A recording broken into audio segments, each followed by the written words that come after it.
Catholic Charities of Santa Clara County presents Change Lives for Good with your host, Greg Kepferle.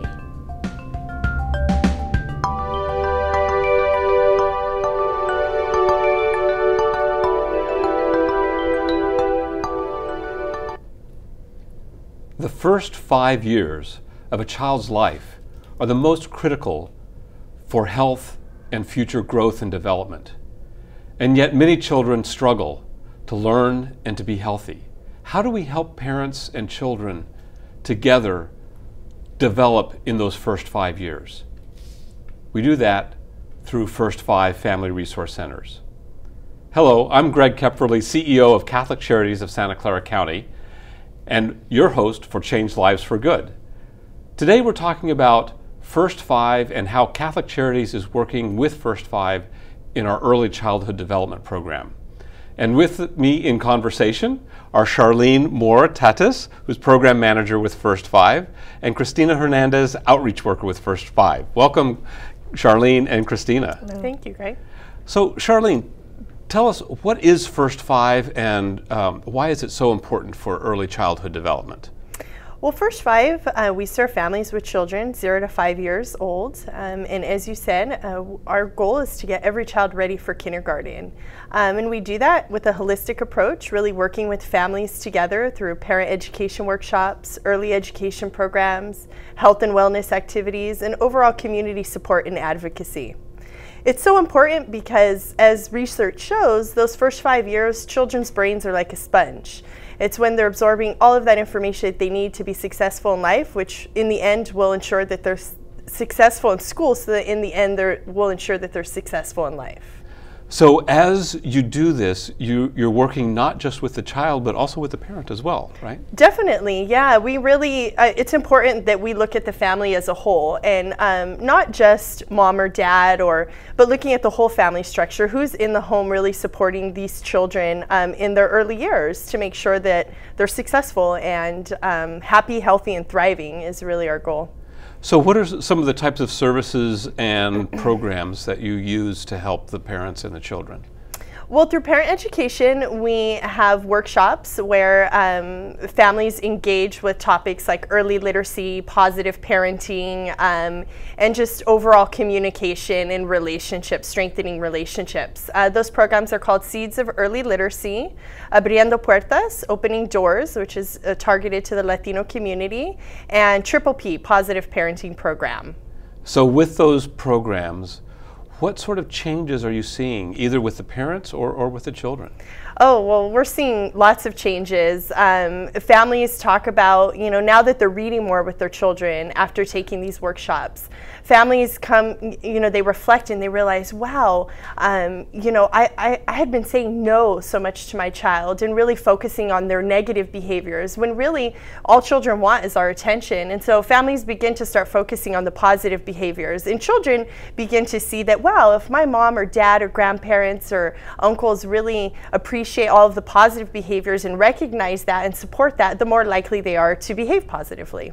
Right, so that's wonderful. And I want to ask you, Christina, from your experience, you came to the program as a mom with a child, is that right? Yes, I did. I started early in the summer with my son. He actually attended the Bridge to Kinder program that Family Resource Center provide for us. He started there, and then I took the classes, the workshops that were provided for them. So what brought you to First 5? What made you want to sign up? My children. Like I said, he was going to start kinder, so there was a program during the summer that had to enroll him for him to be aware of his surroundings, how to start school, how to behave, and I signed him up for it. And so what did you learn, what did he learn, and what did you enjoy the most? He actually enjoyed hanging out with kids his age. Mm-hmm. And I as well participated in classes, new friends, family members that I didn't know they were taking those courses as well as I was. Yeah, so you ended up forming a community, really, yes, in the Family Resource Center, right? Correct. So you're not alone. But it was more than just being coming in as a parent.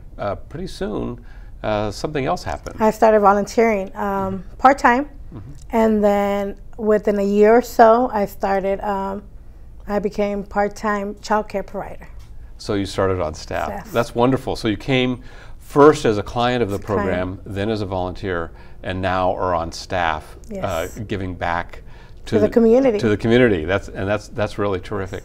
So as you think about First Five and what we're trying to do with early childhood development, what message do you want to give to parents out there, Charlene? Well, you know, just as Christina's example, parents are their child's first teacher. They are the leaders in the community, and they know their community and they know their children best. And so really, you know, parents out there, spend time with your child every day. Read books to your children. You know, describe things. Describe what you see on the table. As you're grocery shopping, describe the things that you're buying. Really take that time to talk and engage with your children, and you know, and of course, most importantly, show them that you love them every day by, you know, giving them lots of hugs and kisses and telling them that you love them, and providing that social emotional support, which is, you know, even more so important in those first 5 years, so that they're ready for kindergarten. Education is important, of course. However, children, all kindergarten teachers tell me all the time is, you know, we can teach them the academics, just bring them socially, emotionally ready for school. And so, yeah, just make them feel safe, secure, loved, and confident that they can do all of the things they want to do. Yeah. So for a parent to do that, I mean, it's got to be overwhelming if you're, as parents, right? So you have these children who have so many needs and demands on you, and yet you're being asked, what are you being asked to be super mom, or are you really are there real techniques and practices that you can do that are everyday? Okay, Christina. Yeah. Well, you learn tools. You learn with the whole workshops they provide for us. You learn, and you expand, and you take that home and you work with your child. So you practice it. Practice so you at learn home it, with them. and then you practice it at home. Yes. And so, what are you doing differently now? I read more. I read to them more. We explain. We sit down at the table and look at different books, and actually, with colors, we do activities. Just to expand their imagination. So expanding imagination of children. And they're learning while they're having fun. Okay, so so learning doesn't have to be drudgery. It can be lots of fun too, and learning at home. As you were saying, parents are the first teachers of children, and they pick up a lot from the parents. And then in the groups at the family resource centers, the children learn from each other too, don't they, as well as the parents? Yeah, definitely. And you know, we're always trying to give parents the just small, simple things that they can do at home. And one of the things that we start off with is just take those 10, 15, 20 minutes at the most to just drop everything you're doing and focus on playing with your child. So the answer to your question about supermom, you don't have to be supermom. You just really need to take 20 minutes out of your day and spend time with your child, reading a book, engaging with them. If they are watching the television, talking about what they're seeing on the television and engaging in conversation about it. And children at the family resource centers, most importantly, I think not only are they're getting the educational components, but they're able to socialize with other children and really learn how to share, learn how to ask for help when they need help, learn how to say, hey, I need to use the restroom. All important skills that children need to be in a kindergarten classroom and to be successful.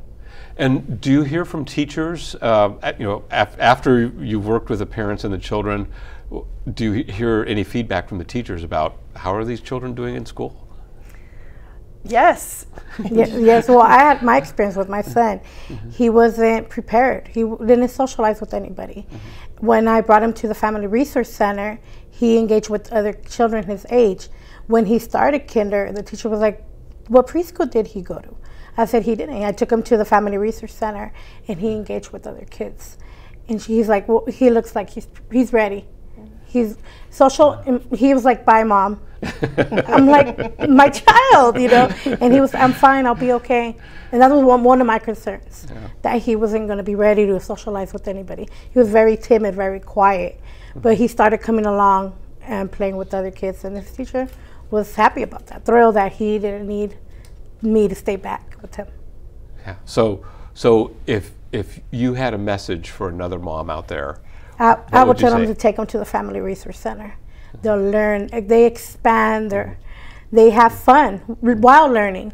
And as the mom, they socialize with other families as well. They make friends, they communicate with other moms from the community, and they help each other. And the program is available to people of all incomes and backgrounds, right? Yeah, in fact, the only qualification to come to our Family Resource Center is that you have a child under the age of 6. So all families are welcome, and we welcome families to come and participate and learn together and build our community. That's really terrific. So we'll come back in a minute to the First 5 Family Resource Center. And when we come back, we're going to talk a little bit more about the importance of early childhood development and reading and literacy, as well as the parenting and healthy development for children. This is Greg Kepferle with Change Lives for Good. First 5 Family Resource Centers promote school readiness for families with children prenatal through age 5.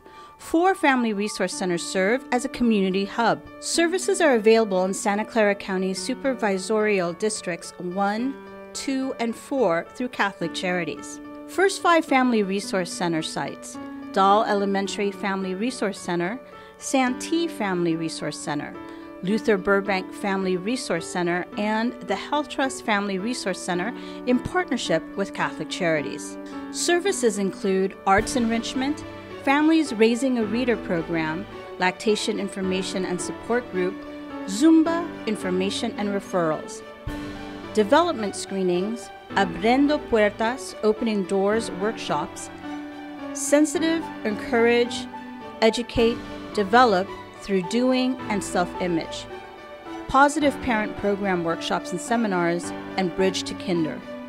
Eligibility: all programs are free for families with children ages 0 through 5. Languages are in English, Spanish, and Vietnamese. Volunteer opportunities are available for bilingual persons with language translation skills. Please contact volunteer@catholiccharities.scc.org. All Catholic Charities volunteers are required to complete a background check and TB testing. Catholic Charities works to end poverty by helping families and individuals get the tools they need to become more self-reliant. It offers a hand up rather than a handout through a wide range of services and serves more than 41,000 people each year of all cultures and beliefs. Hello and welcome back to Change Lives for Good. I'm your host, Greg Kepferle, CEO of Catholic Charities of Santa Clara County. And with me are Charlene Moore-Tatis, Program Manager of First 5 for Catholic Charities, and Cristina Hernandez, Outreach Worker for Catholic Charities First 5 program. Welcome back. Thank you. So Cristina, you started out as a parent with a child in the First 5 program, you became a volunteer, and then you became a staff person. Yes. And through that experience with our First 5 Family Resource Center, what did you find most enjoyable? What are you finding most enjoyable about the Resource Center? The growth of the children. We have this family that has been coming for a while. She was actually coming with her first child, and she started coming around with her second child when she was expecting her second child. He came to the Baby and Me program we have, and now he's walking. So we do circle time. They sit around, in a circle. And this child, he's only 1.5 years, but he sees his brother participating in the activities we do. And one time we had circle time, and we have a cubicle that has a dice that we have numbers on it. The kids throw it up in one at a time, stand in the middle, throw it up in the air. Whatever number they get, they jump. And this child, we called on his name. He got up, picked it up, threw it up, and he said, he got to say 2. And he can barely, walk, but he was there. He sat, he stood up, and he saw the number, and we told him, okay, now you're going to jump 2 times. And he could barely lift up, but he was going 1, 2. And it's just amazing how these children, if the parents bring them every day, not every day, but they get a routine of coming in, and they see the experience, they're learning while playing. Yeah. And it's a great experience watching them grow.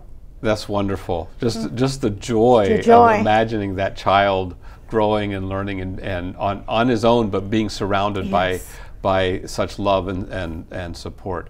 So as we look at the power of early childhood development, one of the critical things about learning is vocabulary. And you were telling me a statistic about vocabulary and how important that is for children. Yeah, definitely. For children to be ready for kindergarten, to enter kindergarten successfully, they need to know about 10 to 12,000 vocabulary words to be good readers. And unfortunately, some of our families, and typically in the lower income families, children are coming in knowing about 5,000 words. And so there's definitely a lot of work to be done around, talking to parents, educating them about the importance of talking to their children, describing everything around them, reading books that introduce new vocabulary words so that those children can be ready for kindergarten. And those are the children that we're primarily working with. However, it's because all income levels are welcome at our family resource centers, it's so wonderful because children of all levels are really learning from each other. And so just like in a regular kindergarten classroom, we need the kids with the higher vocabulary levels as well as with the lower to help each other work through that as well. That's really terrific. As I think about the power of a family resource center, it's also about building community and about building community leadership. I mean, you talked about your experience first coming in, needing help, then giving that help back. What's your sense of the importance of the power of parents working together and developing that community leadership? That's a great. With these workshops that the Family Resource Center provide for us, we are able to advocate for our children, help one another. If we have a question regarding our child, this is going on, we can get a group of family of moms and advocate for our children. We become aware of our kids' schools. Right, so you become not just the teacher, but the advocate. And speak out on your child's behalf. Yes. And for a lot of parents, that might be a struggle, especially if they're not used to the school system. It might be a little bit of intimidating. Mm-hmm. Is there a way that the program helps them develop that confidence? Yeah, in fact, Abriendo Puertas, opening doors, we spend about 2 nights talking about the school system, the public school system structure, and how to maneuver that structure to be able to advocate for your children. So if your child does have a special need, or there's a concern with behavior, bullying, those sorts of issues, how to go about to seek the support that you need so that your child's safe and that your child's receiving the support that they need to be able to learn. And so Abriendo Puertas really focuses on that, and I mean really all aspects of a family's life, but we spend about 2 nights particularly working with families to be able to be successful in doing so. Uh-huh. As we're talking about advocacy, there's another level of advocacy that we're learning about with Assemblymember Kevin McCarty with AB-47, which is a new bill he's proposing to expand preschool for all that will benefit 32,000 additional children to help them get into transitional kindergarten or preschool. Is this something that you'd be willing to support and advocate for? Most definitely, yes. Yes. Yeah, and we encourage all families and out there to support the bill as well, and the importance of being able to offer preschool to all of our children. And family resource centers are a great place, but children also need that preschool experience, and just to help them be even more ready for kindergarten. Yeah, no, that's terrific. As you look at the needs of the family resource centers and the programs you have, I mean, you have wonderful support from First Five, and at the same time, you also have some needs. So what would some of your needs be, and how might the community help your children and parents? Most of our needs are structural. First Five, as you said, is our primary funder and supports our family resource centers. However, there's always things that we need to purchase. So for example, new rugs where our children sit for circle time, as Christina was talking about. When we have about 700 families coming through our family resource centers, it's pretty amazing how many rugs we could go through. So those are, simple things to that, as well as for our health and wellness programs. We do need steps, weights, a stage, those sorts of things to really support that. Because one of the things that we've seen too in regards to health and wellness is that families are adults are the role models for children. And so if they learn how to eat healthy, how to exercise more, and bring their children and exercise together with their children at the Family Resource Center, the children are likely to grow up leading that same kind of healthy lifestyle. And so many of our health and wellness programs also are always in need of supplies. Supplies, and what about volunteers? Yeah, in fact, our Junior Giants summer baseball program is coming up in the summer, where we serve 220 children. And I know over in the Santee community, we also serve about 200 children through Junior Giants. And there's always, we're always looking for volunteer coaches. It's an 8-week program. There's training. You don't need to know about baseball. In fact, it's a non-competitive league. And it's more than just baseball. There's a literacy component. There's a health component to it, and volunteers are they are what make the program. They are our coaches and our parent team leads. Yeah, so that's terrific. So you mentioned the Santee neighborhood, and you also have a number of other family resource centers throughout San Jose. So where are all the resource centers located? Yeah, we have a family resource center at the Santee neighborhood, which is in East San Jose. We have another family resource center in the southeast area of San Jose called the Dahl Family Resource Center, located at Dahl Elementary School. And then we have 3 full-service family resource centers in West San Jose on Ray Street. One's located at Luther Burbank Elementary School, and another at Blackford Elementary School. So Catholic Charities covers quite a bit of the city as part of a larger effort that First Five is doing in the county, which is really wonderful.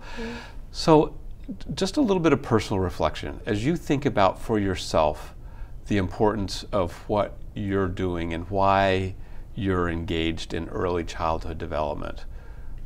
Why is this important for you to do?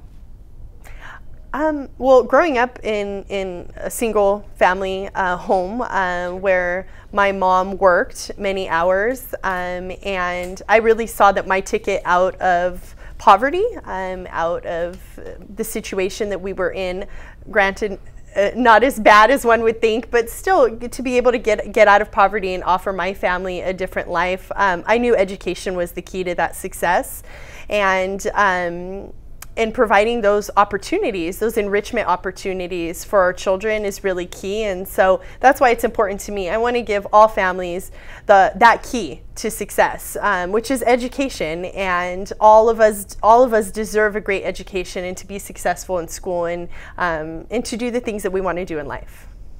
Thanks, Charlene. Yeah, Christina. education is the key. I'm still working at it with my own children. I want them to see expand the world, for them to be able to reach their goals.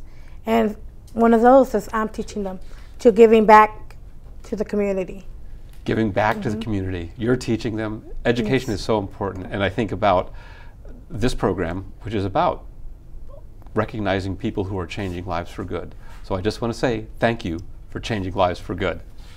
This is Greg Kepferle, CEO of Catholic Charities of Santa Clara County. And until next time, remember to speak up, reach out, and change lives for good.